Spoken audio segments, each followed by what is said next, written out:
Bonsoir. Merci, Président. Merci, chers amis.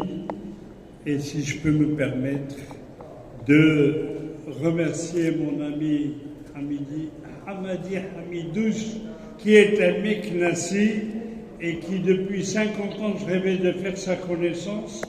Et il y a un an, j'ai fait sa connaissance. Alors, je remercie d'être venu encore une fois m'honorer. Donc, le Maroc, pays de paix, où on peut trouver un mélange d'arabe et d'hébreu remplissant les cieux de louanges à Dieu. Les prières des Juifs dans les synagogues cohabitent avec les prières des musulmans dans les mosquées. Des musulmans qui gardent et s'occupent des cimetières juifs, en fait une coexistence sans faille qui doit être un exemple. D'ailleurs, depuis que je suis à Meknès, je me régale tous les jours avec l'appel à la prière, pas des juifs, mais des musulmans. Et ça, c'est un honneur.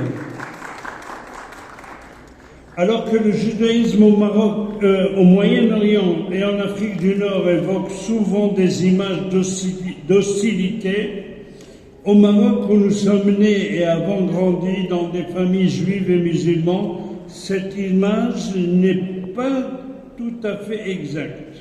Notre pays a une riche histoire de cohabitation entre juifs et musulmans.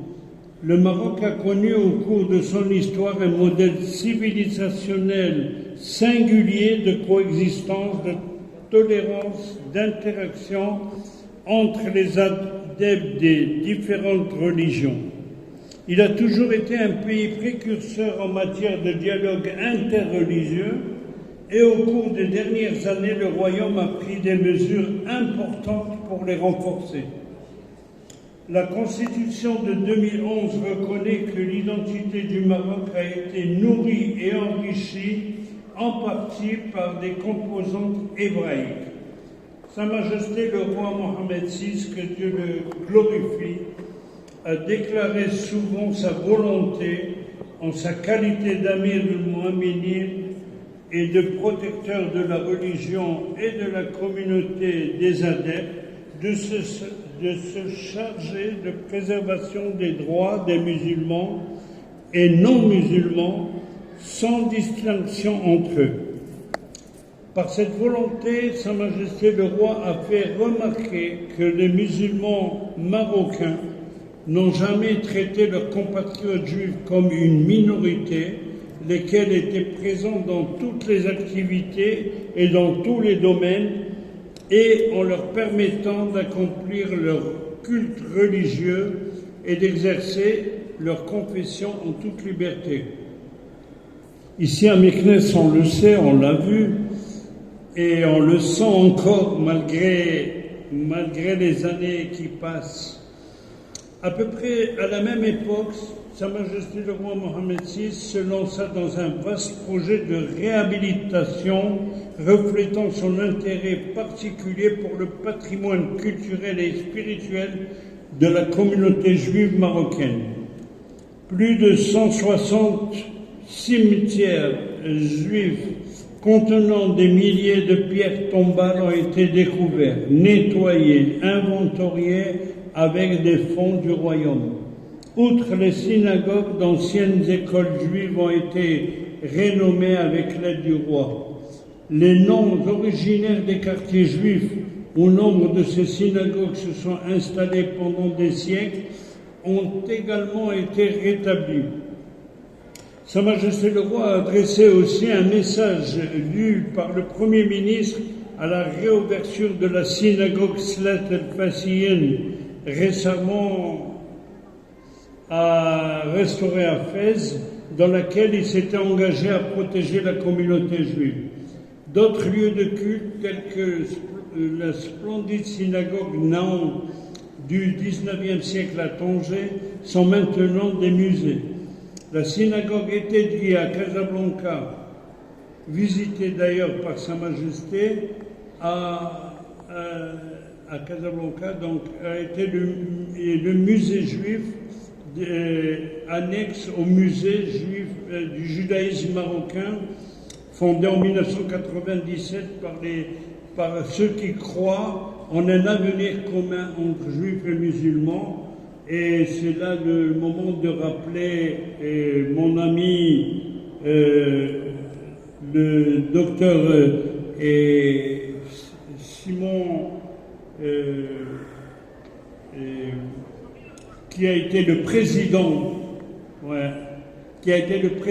de ce musée. Donc, les ouvertures s'étendent au système éducatif marocain et à la communauté intellectuelle. L'automne dernier, Sa Majesté le Roi a ordonné que des études sur l'Holocauste soient inscrites au programme du secondaire. Il reste encore beaucoup à faire, mais ces développements sont prometteurs. La question est pourquoi maintenant? Alors qu'il ne reste que 2500 juifs dans le royaume contre quelques 280 000 juifs dans les années 1940, cet effort peut en effet paraître purement symbolique, voire destiné à renforcer l'image de marque du Maroc dans le monde. Cela ne ramènera pas beaucoup de juifs marocains, mais l'adhésion du royaume à l'héritage juif est un rappel fort de la place légitime des Juifs dans l'histoire du Maroc, malgré quelques chapitres tendus. Au XXe siècle, le colonialisme européen, la création de l'État d'Israël et l'émergence du nationalisme arabe, empreintes d'antisémitisme, ont divisé les communautés juives et musulmanes et les ont engagées sur des voies différentes. Craignant la violence et la persécution, les Juifs ont quitté le royaume pour Israël et ailleurs, mais la diaspora juive marocaine au Canada, en France, en Israël, aux États-Unis ont maintenu des liens étroits avec leur ancienne patrie, aidant souvent à financer des rénovations. Dans l'imaginaire populaire, Juifs et musulmans sont considérés comme enfermés dans une lutte éternelle, mais cela n'a pas toujours été le cas. Du Maroc à l'Iran, les Juifs vivent sur des terres musulmanes depuis des siècles. Les deux communautés ont développé des liens linguistiques, culturels et commerciaux complexes. Leur coexistence était loin d'être parfaite, mais comme certains historiens l'ont montré, les Juifs s'en tiraient nettement mieux dans les pays arabes que leurs frères dans les pays européens d'Europe centrale ou orientale. À partir du Moyen Âge et tout au long de la période moderne, les Juifs séfarades qui sont arrivés d'Espagne. Séfarade en hébreu, ça veut dire Espagne. Et Ashkenaz, ça veut dire plutôt la partie d'Allemagne. Et donc de l'Allemagne, ils sont allés vers la Pologne, etc. Et les Juifs séfarades qui sont arrivés d'Espagne ont fait le pourtour méditerranéen, le Maroc, l'Algérie, la Tunisie, la Libye, l'Égypte, la Bulgarie et la Grèce aussi. Donc, les Juifs ont souvent prospéré en tant que marchands, traducteurs, administrateurs et agents du sultan. De nos jours, les médias mondiaux qui tendent à s'appesantir sur ce qui sépare les Juifs et les musulmans que les unir, et la propagation du fondamentalisme islamique sur Internet ont laissé la jeunesse marocaine largement inconsciente du fait qu'une importante communauté juive n'y vivait que 60 ou 70 ans depuis. Les musulmans n'ont que des souvenirs d'absence de leurs voisins juifs. Les gestes d'ouverture du Maroc aident à rappeler à ses citoyens et au monde entier que l'histoire juive du pays est importante et mérite d'être honorée. Meknès, ville ancestrale, a été l'une des villes qui ont reflété cette coexistence entre juifs et musulmans. La ville impériale, connue est l'un des endroits où l'héritage juif est visible à travers des épitaphes hébraïques datant de l'ère chrétienne, en plus des inscriptions grecques qui apparaissent encore dans des synagogues locales. On peut trouver l'ancien ménage de Meknes, donc le quartier juif, connu pour ses noms de rues juifs historiques, ainsi qu'un nouveau ménage qui abrite des synagogues. L'une des synagogues est en activité et la synagogue Rabbi Meir Toledano qui remonte au XIVe siècle. Il y a aussi une belle synagogue El Kriev près du nouveau cimetière. Aussi, la ville de Meknes est connue par le saint Rabbi David Boussidan et il y a aussi 2 cimetières juifs à Meknes. Donc, de l'autre côté du nouveau Mélar et attenant à l'ancien Mélar se trouve l'ancien cimetière juif, en plus du nouveau cimetière donc.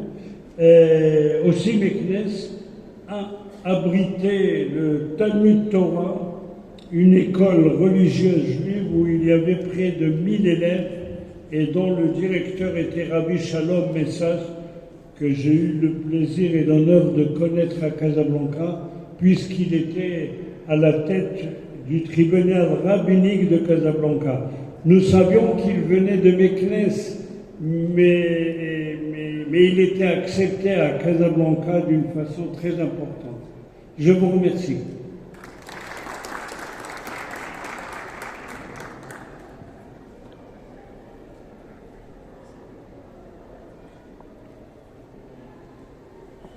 Merci beaucoup, Monsieur Skira, pour ce témoignage d'abord qui vient du cœur, mais également pour nous avoir rappelé quelques éléments du patrimoine judaïque à Meknes et qui devrait faire partie aujourd'hui, partie intégrante de l'offre touristique de la destination de Meknes et ses alentours. Nous continuerons en écoutant Monsieur Faisal Marjani, qui est président fondateur de l'association Maroc Coexistence, qui nous parlera également de quelques éléments qui pourraient verser vers le développement du tourisme à Meknes aussi.